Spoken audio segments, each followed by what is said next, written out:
I want to start off with a quote from Jesus. That'd be a good way to start the service. "Fear not, I am the first and the last and the living one. I died, and behold, I'm alive forevermore, and I have the keys of death and Hades." Isn't that awesome?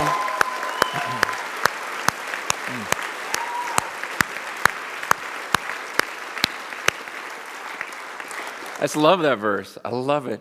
Let's pray. God, that is so powerful. You're the only one who can say that. The only one. And that's why we're in this room, to worship you. In Jesus' name, amen. You can have a seat.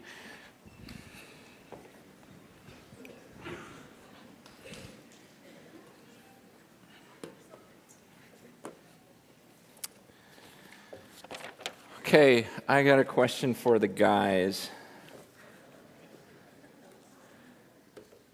Guys, look at me. Size me up. I'm about 5'9", 5'10", about 175 pounds. If you and I got in a fight, fist fight, I want you to think, could you beat me up? Just think in your head. You don't have to say anything yet. Just think. I don't know karate. I look like I do, but I don't. Never really been in a real fight. So just think. Just think to yourself, okay, I got to get in a fist fight with him. Would I beat him up? Don't worry about pride or whatever else. Just be honest. Just be honest. By a show of hands, how many think they could beat me up? Go ahead, keep your hand up. Keep your hand up. No, just be honest. Don't just... Come on. Girls are not allowed to play. No. All right, go ahead. Keep them up. I want to see. You seriously, that's all the guys at Gerlach. You don't think you could beat me up? Serious? You're not sure. Come on. Bill, yeah, okay, fine. Okay. Well, John Pedro, he's blind. John.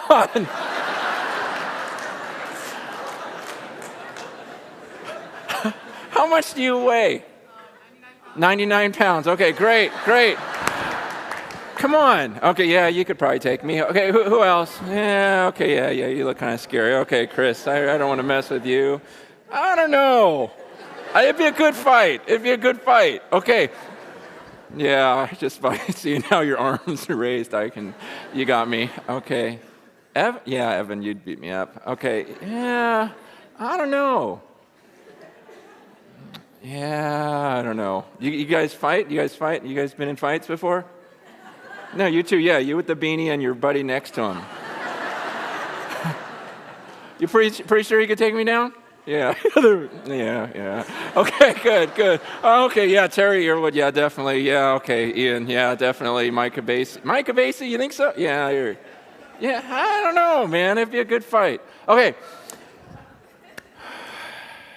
I'm not offended, by the way, when you raise your hand. I was offended by those two girls in the front, but other than that, it doesn't bother me if you think you can beat me up. You can think whatever you want. But here, what I want to talk about this morning is something that does bother me. Okay, and what does bother me is when we underestimate the power of Jesus. Okay? Now, what bugs me is a lot of times when you hear that name, Jesus, this is one of the reasons why I even got into ministry. I'm so bugged by the way we underestimate his power. People don't talk about Jesus like he's an amazing power to be reckoned with. In fact, I remember going to the Getty Museum one time with my wife, and I still remember this. It was years ago, and the more she looked at this one area, there were all these paintings of Jesus, she started getting more and more angry. I'm like, what are you so mad about? She goes, look at the way they paint Jesus. Look how scrawny they make him. You know, he's this little twig stick figure on the cross, with this weird-looking face and everything. I'm like, well, it's art. And she goes, no, still. It just bothered her. And the more I think about it, the more I go, yeah, we paint such a weak picture of Jesus. Now, I don't know what goes through your mind. Like, when I say Jesus, like, what image comes into your head? See, I'm willing to bet that for most of you, you think about a painting you've seen. You think about, paintings you've seen throughout time, whether it's growing up in church, Sunday school, and it's usually a guy with long, blondish brown hair, right? And he's petting sheep, right? Because all the pictures have him, oh, isn't that cute? Because we want to show this compassionate side of Jesus. And absolutely, yes, is Jesus compassionate? Yes. Did he pet sheep? Maybe, okay? It's not in any of the Gospels. I read through them all this week. I didn't see any, Matthew, Mark, Luke, John. Nowhere does it say that, but maybe he did. But here's the thing, is there's this other side of Jesus that we don't talk about, which is what he talks about all of the time, and that happens to be his power. And I know some people don't like to talk about the power of Jesus because, it's not power. It's not popular nowadays. What's popular is, show us his feminine side. Show us, his tenderness. You guys, absolutely, there are some passages about that. But you got to understand, most of the time when Jesus talks about himself, it was about his power. It's about his glory. And you got to look at the way that he talks to other people to see that there's a very strong, an incredibly strong, and even harsh side of him. And that's what I want to talk about today, because the truth is Easter is a time when we celebrate his power, okay? Easter is a time when we celebrate what we read there in Revelation when he says, I was dead, and now I'm alive forevermore, and I hold the keys to death and Hades. That's what we celebrate, is a Jesus of power. And a lot of times it so bothers me because people that paint such a weak picture of Jesus, what it does is it causes us to be weak as his followers. And we forget the power that he has. And we forget the power that's within us because we paint such a weak picture of him. Before we get started, let's just, everyone, right now, just do this. Just take the deepest breath that you can. And let it out. Feels good, doesn't it? There's one reason why you were able to do that. Jesus. There's a being right now who is alive. And only because he allowed you to take that breath were you able to take it. That's the Jesus I'm talking about today. And that's the Jesus I think we forget. And that's the Jesus, the way that he portrayed himself. An amazingly, amazingly powerful, powerful being. And he's my God. In Matthew chapter 5, I just want to show you Jesus when he starts. Actually, chapter 4, Jesus starts his public ministry. Do you know what Jesus did when he first started his ministry? He went out and he fasted for 40 days. 40 days without food. I don't know what the longest you've gone without food is. I think I've gone maybe 10 days and just miserable the whole time. 40 days without food. Here he is at his physically at his weakest, and Satan comes to tempt him. And when the devil himself comes to tempt Jesus, and when it's all done, Jesus says in Matthew 4, verse 10, Jesus says, "Be gone, Satan. Just get out of here." He says, "You shall worship the Lord your God, and him only shall you serve." In chapter 5, you have Jesus, when he starts his public ministry, he goes straight to the religious leaders. You got to understand, the religious leaders, these were the people that everyone looked up to. They had so much status, and Jesus goes right after them. And what he says is he looks at a crowd of people with the Pharisees there and the scribes, and he says this, he goes, "I tell you, unless your righteousness exceeds that of the scribes and Pharisees, you'll never enter the kingdom of heaven." Do you understand how bold of a statement that is? In front of the religious leaders of the day, Jesus comes and he says, look, unless you're going to be more righteous than those guys, you're never going to go to heaven. In other words, they're going to hell. And you better have a righteousness that's greater than these religious leaders that you so look up to, otherwise you'll never see the kingdom of heaven. I'd say that's rather bold. Then later on in chapter 6, he goes after the rich, those who are trying to find their security and saving up for themselves. And he just says to these people in chapter 6, verse 24, he goes, listen, you can't serve two masters. Either you'll hate one and love the other, or you'll be devoted to one and despise the other. He goes, you cannot serve God and money. He's telling the people, you want to follow me? Well, you can't have both. You can't serve God and serve money. He goes, in fact, he goes, what I want you to do is, he goes, I just want you to be about me. Seek my kingdom and my righteousness. All those other things will be given to you. And he tells them right there, he goes, don't even worry about what you're going to eat tomorrow. Just follow me. Just take care of it. I'll take care of it. Chapter 7, he explains that he talks about Judgment Day. In chapter 7 of Matthew, he says, on that day, many are going to say to me, Lord, Lord, didn't I prophesy in your name? Didn't I do this? Didn't I do that? And Jesus goes, do you understand on Judgment Day? He goes, I'm going to look at certain people and say, get away from me. I never knew you. This is Jesus starting his ministry, getting warmed up here. And then when he was done, it says in Matthew 7, verse 28, he says, the crowds were astonished at his teaching, for he was teaching them as one who had authority. Chapter 8, he's with his disciples, and they're in a boat, and there's this huge storm going, and the disciples think they're going to die. So they wake Jesus up. They're terrified. Jesus is sleeping through it. And they wake him up, and he goes, why are you so afraid? It says he arose, verse 26, and he says, rebuked the winds and the sea, and there was a great calm, and the men marveled, saying, what sort of man is this that even the winds and sea obey him? So the disciples are going, man, who are we with? This guy who just told them to follow, he just says, follow me, and these guys follow him. Suddenly they're in a boat, and here's waves everywhere. He wakes up, he goes, be still, and everything just flattens out. Can you imagine how freaked out you would be? The disciples are going, who is this guy? The wind obeys him. The water obeys him. And then it says a couple of verses later that they go to this place. They came to the other side, next verse, the country of Gadarenes, and there's these two demon-possessed men. Two demon-possessed men approach, and it says that they were so fierce that no one could even walk by those two men. And here, this is stunning. It says, as Jesus passed by, suddenly they cry out. And suddenly the demons that are inside these beings cry out. And listen to what the demons say when Jesus passes by. They say, what have you to do with us, O Son of God? Have you come here to torment us before the time? So the demons inside these beings that no one will even get by, Jesus walks by and these demons scream out, what are you doing here? What are you doing here? He goes, are you going to torment us now before the time? What does that tell you about Jesus? And what does that tell you about how the demons respect? See, I think we get so arrogant when we talk about Jesus. And do you understand, even the demons are going, man, it's not time for you to torment us, is it? It's not time for that yet. Isn't that supposed to be later? What are you doing? What are you doing here now? That's what the demons are saying. I don't know what you think when you hear the name Jesus, but the Bible says the demons shudder over that name.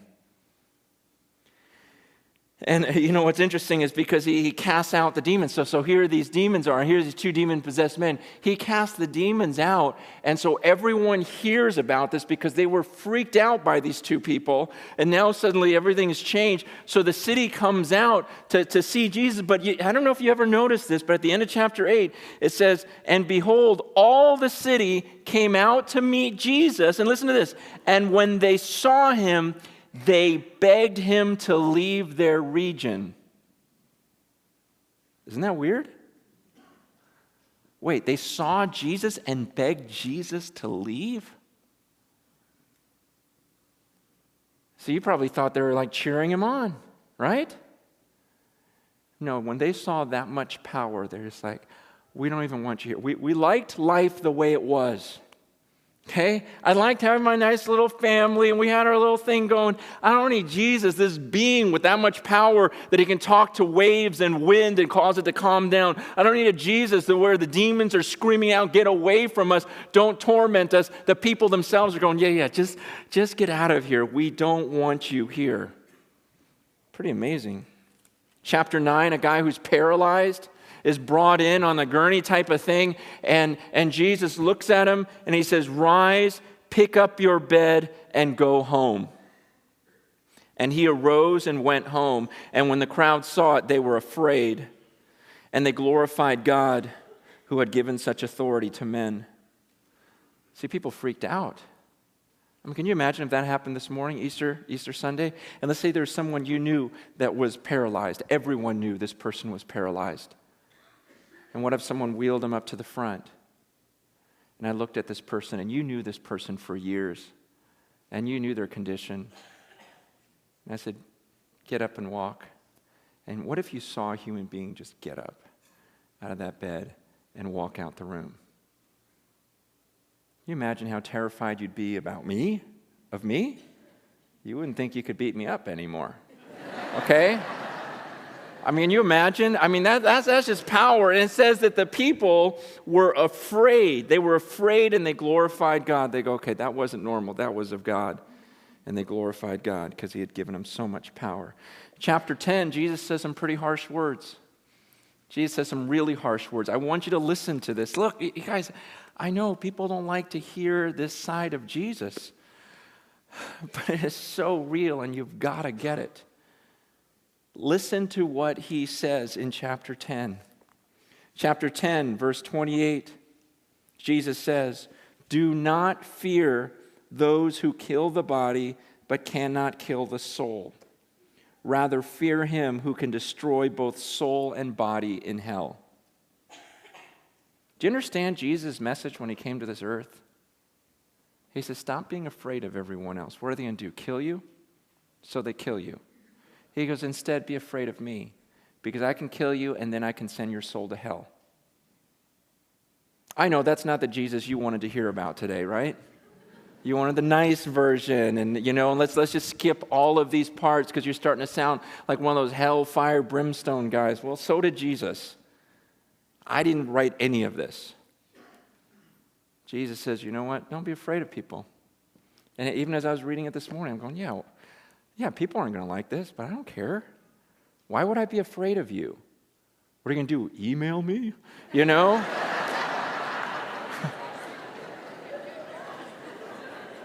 Well, Jesus says, look, why are you afraid of people? What are they going to do? They're going to kill you? So you die. You know what? Everyone's going to die. Do you know that? You're going to die. So what are you going to do? Kill you? He goes, why don't you instead fear the one who can actually kill you and then send your soul to hell? It's like, well, you've got a point there. He goes on a few verses later in verse 32. He says, everyone who acknowledges me before men, I'll acknowledge before my Father who is in heaven. But whoever denies me before men, I'll deny you before my Father is in heaven. In verse 37, he says, whoever loves father or mother more than me, he's not worthy of me. Whoever loves his son or daughter more than me is not worthy of me. Whoever does not take up his cross and follow me is not worthy of me. Whoever finds his life will lose it, and whoever loses his life for my sake will find it. Jesus was very direct. He just came, don't go fearing men. They're just going to kill you. He goes, I can send your soul to hell. He goes, not only that, in fact, do you love your mom more than you love me? You love your kids more than you love me? He goes, then you're not worthy to follow me. You love your sin, you love this, you love that, you love your stuff. He goes, then don't even bother following me, because I'm a great God, and you ought to fear. Jesus says the fear of the Lord is the beginning of wisdom. God says that. He says the fear of the Lord is the beginning of wisdom. We got to learn to fear him. Jesus was very, very, very clear. Chapter 11, he confronts whole cities.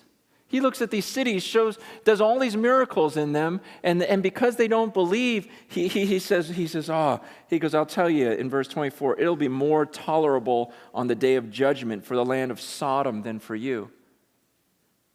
You guys remember when I destroyed Sodom? He goes, some of your cities, you guys are so cocky. You just, I do these things. And he goes, you still don't believe in me. He goes, and I tell you, on the day of judgment, it's going to be worse for you than it was for Sodom. It's going to be so bad. This is Jesus.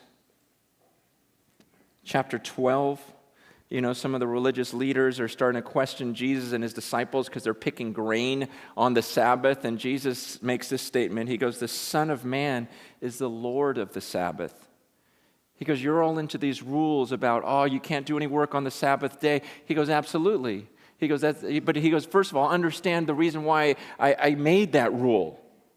Yeah, I made it. He doesn't understand why I made that rule. That was for man's sake. He goes, I did that for man. That was for you. I didn't want you working 7 days a week, stressing yourselves. I wanted you to have a day of rest. That was for your purpose. So you're telling my disciples, on the Sabbath day, because they're starving, hadn't anything to eat, hadn't had anything, that they can't pick up a piece of grain and eat it? Well, you missed the whole point of the Sabbath. He goes, and besides, he goes, I'm the Lord of the Sabbath. I'm the one. I'm the master of these laws. Chapter 13. That's when, chapter 13, he starts talking about the end. And listen to what he says. Chapter 13, verse 41. He says, the Son of Man will send his angels, and they'll gather out of his kingdom all causes of sin and all lawbreakers, and throw them into the fiery furnace. In that place there will be weeping and gnashing of teeth. Later on, verse 49, so it will be at the close of the age. The angels will come out and separate the evil from the righteous and throw them into the fiery furnace. In that place, there will be weeping and gnashing of teeth. He says, you understand what's going to happen at the end? I'm going to bring my angels down here, and some of you are going to be gathered up and thrown into the fiery furnace. Now, again, some of you guys hear that and go, man, I don't like this. I don't like Jesus saying that. So let's just pretend he didn't. Chapter 14, that's what we do, right? Let's just neglect all these parts. Oh yeah, he was petting sheep at the time. And then in chapter 14, Jesus is walking on the water. And they're terrified, going, man, it's a ghost. He goes, don't be afraid, it's just me. Chapter 15, I love this. Chapter 15, the disciples, look at this verse. Okay, Jesus just reamed everyone, right? He's just telling everyone, he doesn't care. He goes in front of the religious leaders and going, man, you better do better than them, because they're not going there.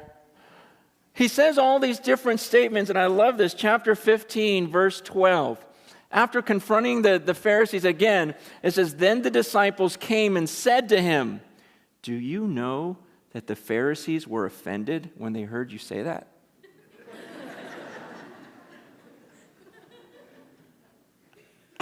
I just love that. Does it sound like Jesus is really concerned about offending anyone at this point? And they go, hey, you know what you said? I think that offended them. And so Jesus goes, oh, I'm sorry. No, that's not what he says. It's so funny because, not funny, it's sad, because in our arrogance, we think that our offense, reigns supreme. And people will tell me, hey, you gave that message, and I brought a friend on Easter. He was hoping for a little bunny to hop out and everything, and she was offended. He was offended. Why did you have to talk about Jesus being so strong? You guys, it's going to happen. You guys, it doesn't mean we change the message. Jesus, people are going to hate this message. People hated Jesus. Why do you think they nailed him to a cross? Because he was just kind and compassionate all the time? No, because he went against the culture of the day. He went against the religious leaders of the day. He went against the authorities of the day. And he told them, listen, I have authority to cast you into hell. And so you need to follow me. He told the people of that day who were like us, loved our families and everything else. He says, look, you love your families more than me. You're not worthy of following me. That's not a very popular message. Why do you think he got crucified? And here the disciples are like, hey, they were offended when you said that. And Jesus says, leave them alone. He says, they're blind guides. And if the blind lead the blind, both will fall into a pit. He doesn't say, oh, I'm sorry I offended him. He goes, just let them go. He goes, they're blind, and they're guiding each other around, and they're just going to fall into a pit.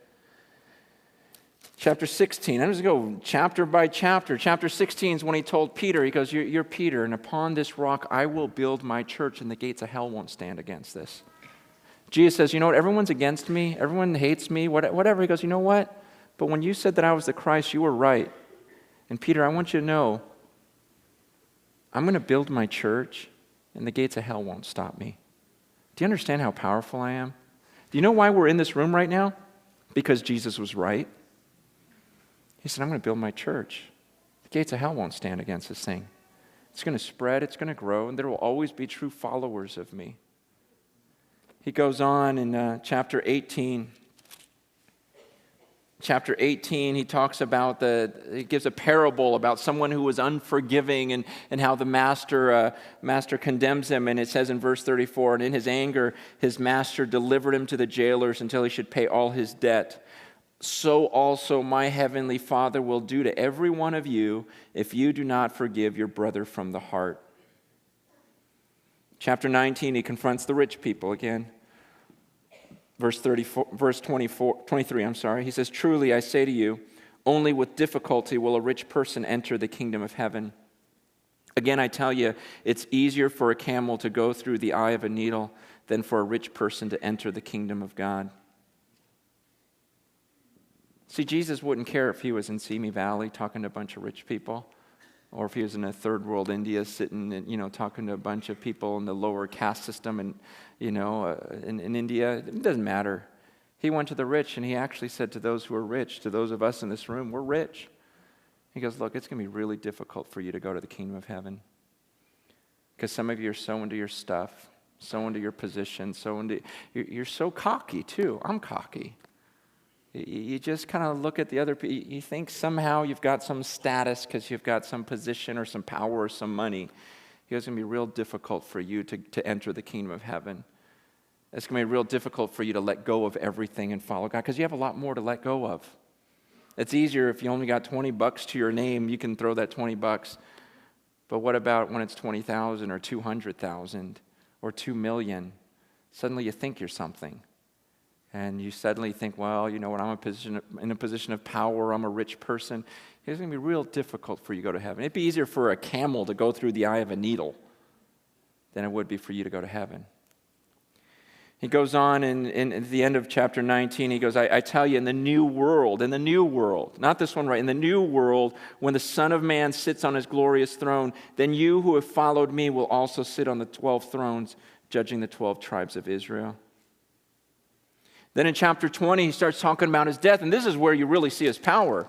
You talk about power, chapter 20, verse 18, he says, we're going to Jerusalem. He tells his disciples, we're going to Jerusalem, and he goes, and the Son of Man is going to be delivered over to the chief priests and the scribes, and they're going to condemn him to death and deliver him over to the Gentiles to be mocked and flogged and crucified, and he'll be raised on the third day. Can you imagine Jesus, who's calmed the seas, who walks on water, who casts these demons out, and the demons are freaked out by him. Then he tells his disciples, you guys, I'm going to die. They're going to crucify me. I'm going to be buried, and then I'm going to rise from the grave.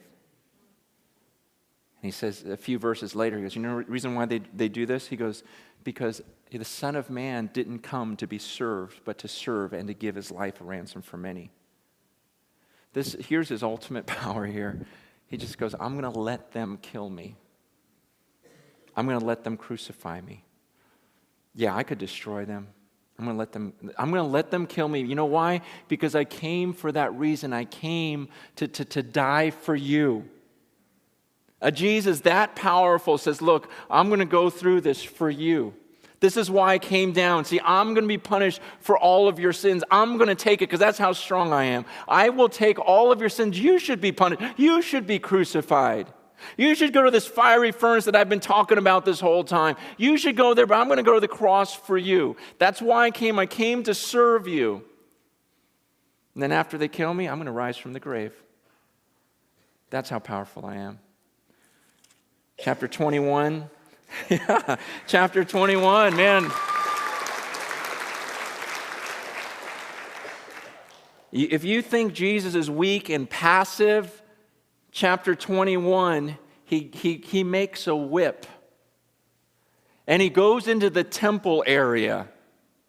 Because in the temple, God's holy temple, there's people that are trying to make money off it. There's people, exchanging money, selling animals, everything else. Jesus comes in with a whip, and it says that he came in and he drove out everyone out of the temple. He took the tables and he just threw them over. He just tosses these tables over. Money's flying everywhere, and he literally drives everyone out of the temple. And he says, it's written, my house shall be called a house of prayer, and you're making it a den of robbers. Because people are coming here to pray, and you're ripping them off. and just gets them all out of the temple. That's my Jesus.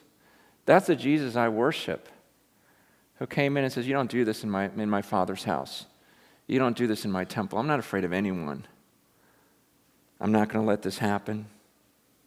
And then later in that chapter, verse 42, he says, the stone that the builders rejected has become the cornerstone. Verse 44, the one who falls on this stone is going to be broken to pieces, and when it falls on anyone, it'll crush him. He goes, you understand who I am? I'm the one they rejected, because understand, they're going to realize that I'm actually the cornerstone. I'm the most important stone there is. And if you fall on me, it's like China falling on a rock. It's just going to shatter. You want to fall on me, you want to overtake me, you're just going to shatter. And when I fall on you, I'm going to crush you. That's Jesus. Is this the picture that you had in your head? Jesus was strong. Jesus came in the temple, cleared it all out, and says, look, I'm the cornerstone. If I fall on you, I destroy you. You try to fall on me, and I will shatter you to pieces. Because I'm Jesus. I'm the Son of God. Chapter 22.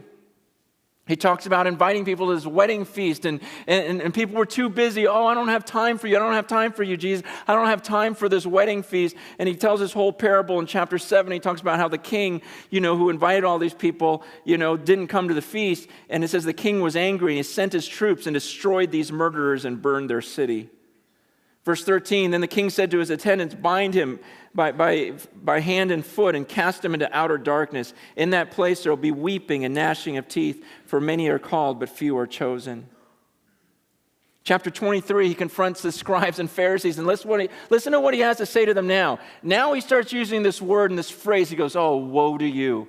These are the high religious leaders. And Jesus looks at them in the face and goes, woe to you. That word woe was like, it's like this guttural, painful, it's this cursed, you just see someone get hurt so badly that it makes you sick to your stomach type of cursing. Like, woe to you, scribes and Pharisees. And in verse 15, he goes, you travel across the sea and land to make a single proselyte. And when he becomes a proselyte, you make him twice as much a child of hell as yourselves.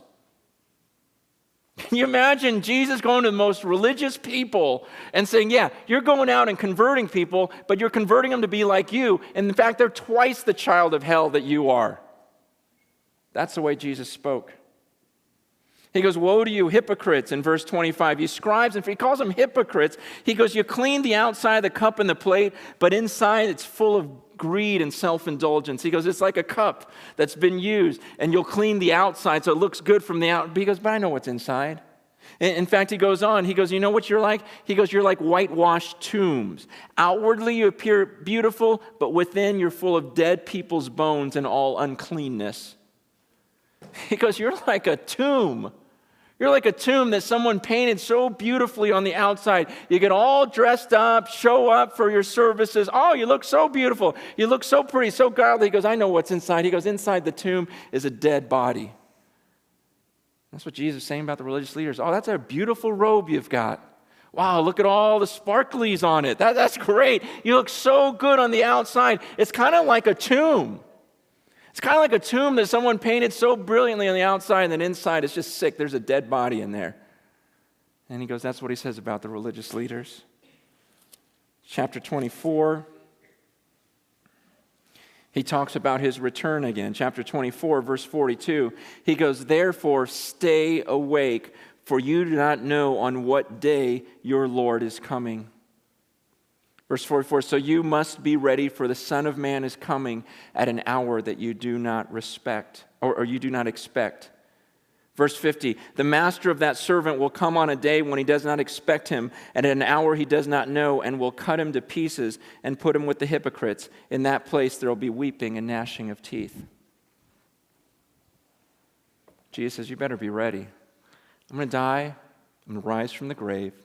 I'm going to head back to heaven. And then I'm going to come back any time. He goes, I'm actually going to come at a time when you're not ready for me.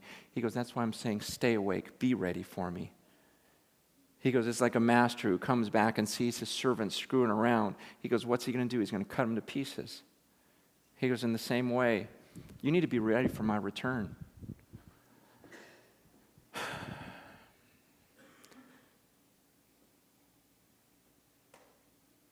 Chapter 25, same thing, more of the same.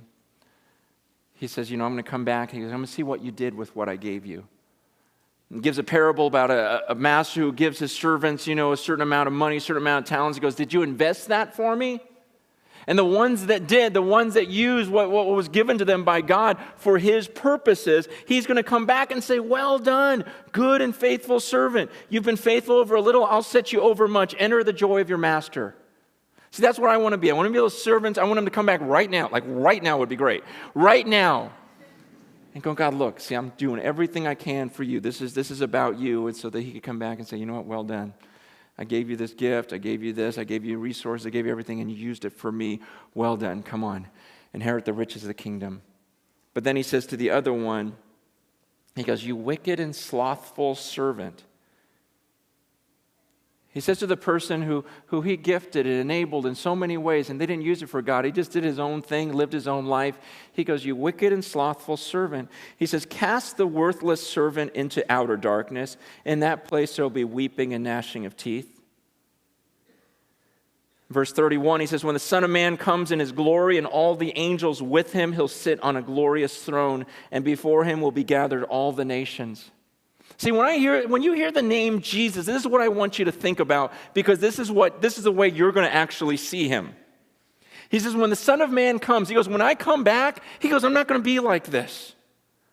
Because when I come back, I'm going to come back with all of my glory, and literally there'll be 100 million angels with me, and I'm going to sit on a throne, and I'm going to take everyone in this room, everyone else in Simi Valley, Thousand Oaks, the whole valley, LA, in fact, everyone on the earth, I'm going to gather all these people into a little spot as I sit on this throne, and all my angels are with me, and I'm going to start separating people to the left and to the right, and those on the left, they're going to be thrown into an eternal fire. Those who are on the right, they're going to go away to eternal reward. That's what's going to happen at the end. Chapter 26, Jesus says, I'm going to be betrayed. I'm going to be betrayed. He goes, it's written. It's going to happen. Verse 24, he says, the Son of Man goes as it is written of him, but woe to that man by whom the Son of Man is betrayed. It would have been better for him if he had not been born. He goes, one of you guys is going to betray me. One of you guys is going to walk away from me, and it's just going to happen. He goes, but I'm telling you, it would have been better for that guy if he had never been born. You just don't want to cross me. You don't want to betray me. I'm a powerful being. He goes on, and you remember when he gets arrested? In fact, when John talks about it, it says when the soldiers came, and they found out who he was, they just all fell on their faces. The army that came just fell to the faces in fear. Peter grabs his little sword and cuts a guy's ear off, thinking he's going to fight. And I love what Jesus says. Jesus says in verse 53, he goes, do you think that I can't appeal to my Father, and he will at once send more than 12 legions of angels? He goes, Peter, what are you doing? He goes, if I needed help, if I needed to destroy this army, don't you think I would just call God and say, you know what, Father, send a bunch of angels down here and just destroy them? You gotta understand the power of this Jesus. And the high priest is questioning him later in that chapter, and he says, I tell you, from now on, you'll see the Son of Man seated at the right hand of power and coming on the clouds of heaven. This is what blows me away. It's at the end of chapter 26. With all of his power, in verse 67, it says, they spit in his face and struck him. And some slapped him, saying, prophesy to us, Christ, who is it that struck you? So here's the most powerful being that could have called down legions of angels just to destroy everyone. And now he's allowing people to blindfold him, spit on him, slap him on the face, and mock him and go, hey, Jesus, who just hit you? Come on, you're the Son of God. You're so powerful. Who just hit you? Chapter 27, verse 29, it says, they twisted a crown of thorns, they put it on his head, put a reed in his right hand, and kneeling before him, they mocked him, saying, Hail, King of the Jews! And then they spit on him, took the reed, and struck him on the head. And when they had mocked him, they stripped him of the robe, put his own clothes on him, and led him away to crucify him. And then in verse 4, it says people were shaking their heads and they're saying, hey, come on, you who said you were going to destroy the temple and rebuild it in 3 days, save yourself. If you're the Son of God, come down from the cross.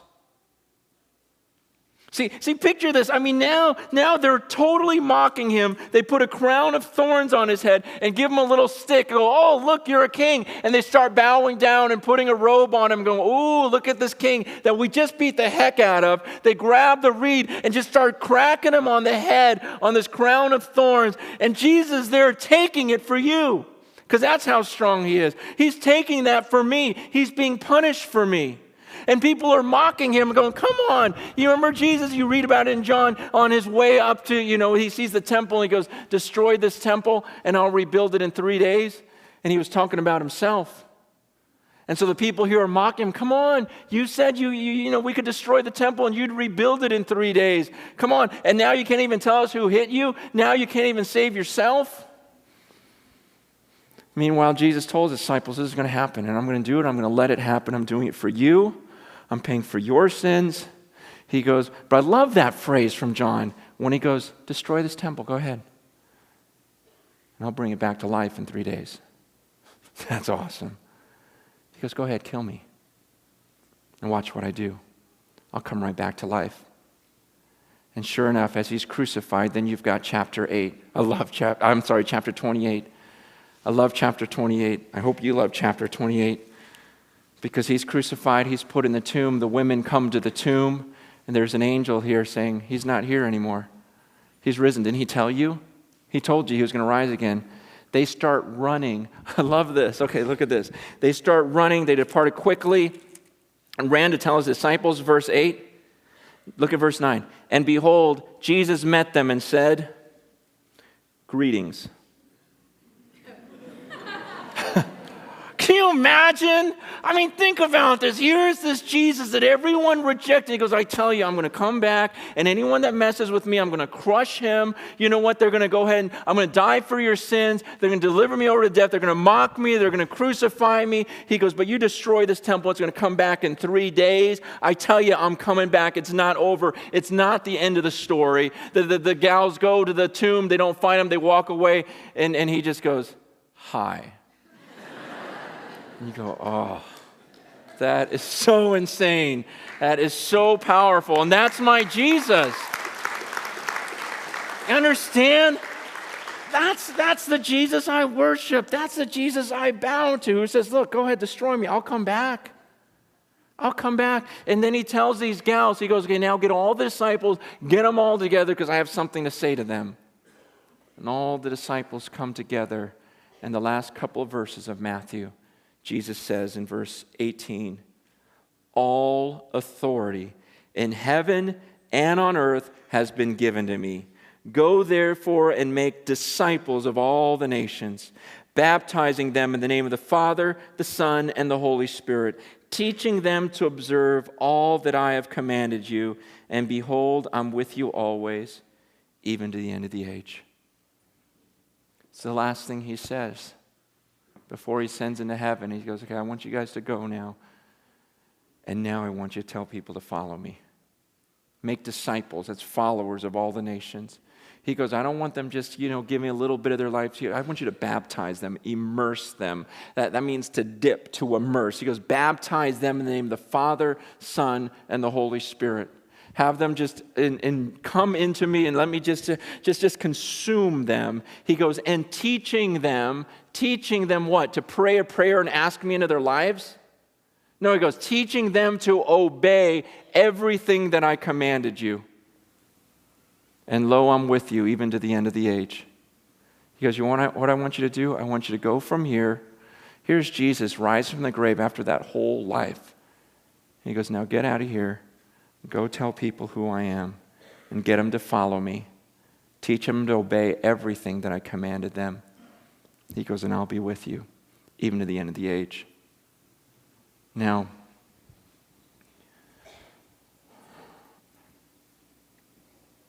what I want to say to you today is not come back for church next weekend. What I want to say to you today is Obey everything that he said. Listen to all of his words. Don't cut out the parts you don't like. See, I know some of you don't like this message. It bothers you. And you're going to leave here offended. And some of you just won't believe it because you don't like it. And you refuse to believe anything you don't like. I heard a great quote about 20 years ago. I was driving in my car. I heard a little preacher. I don't know if he was little. He could probably beat me up. But I heard this preacher, is this old man. Well, he's dead. He was a dead man. J. Vernon McGee. Is he little? Does anyone know how big he was? Whether he could beat me up? Well, when he was alive, and they recorded this thing. He's talking. He's got a little old, scratchy voice. It's very cute. And he said this. He goes, "This is God's universe, and he does things his way. You may have a better way, but you don't have a universe."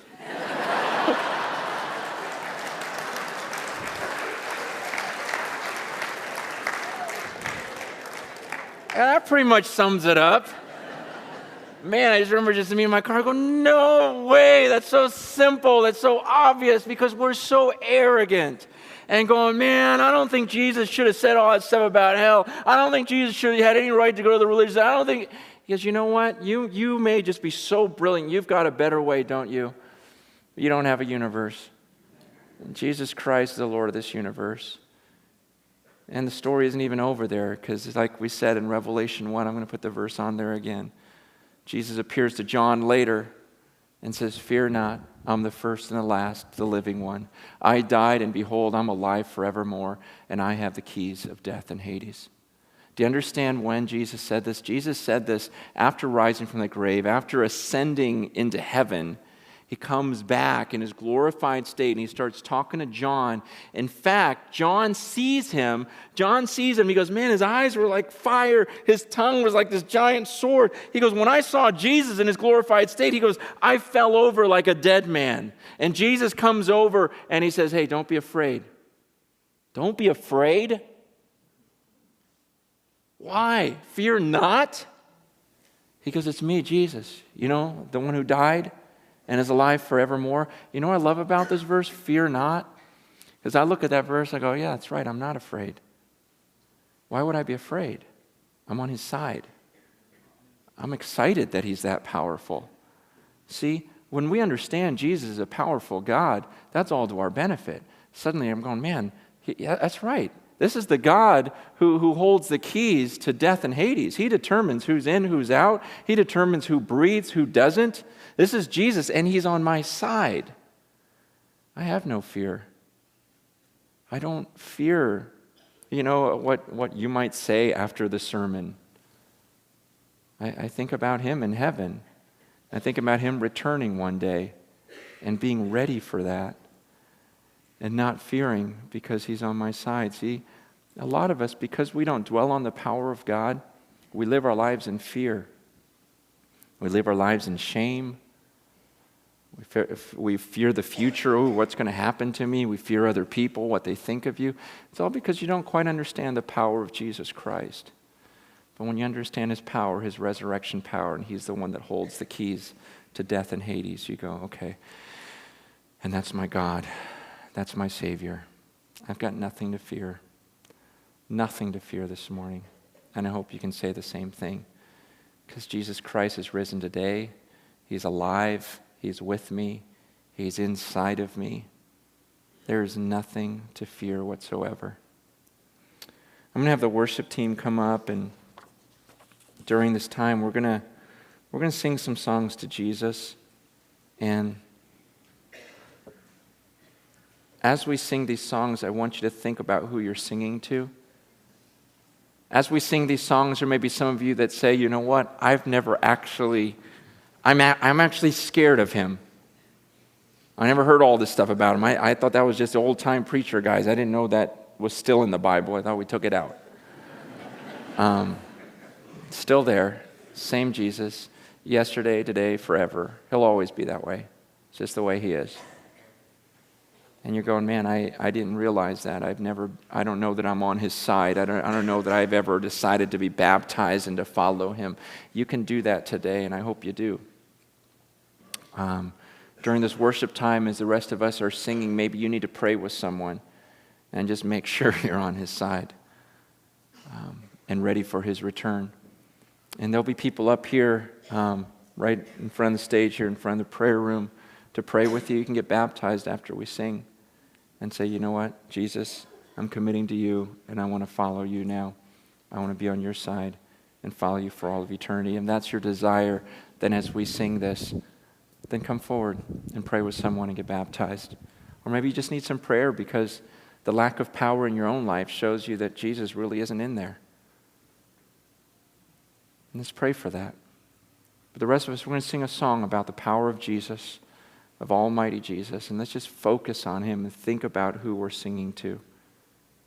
In fact, go ahead and just bow your heads and picture Jesus on his throne with all of his angels with him. And let's sing to him.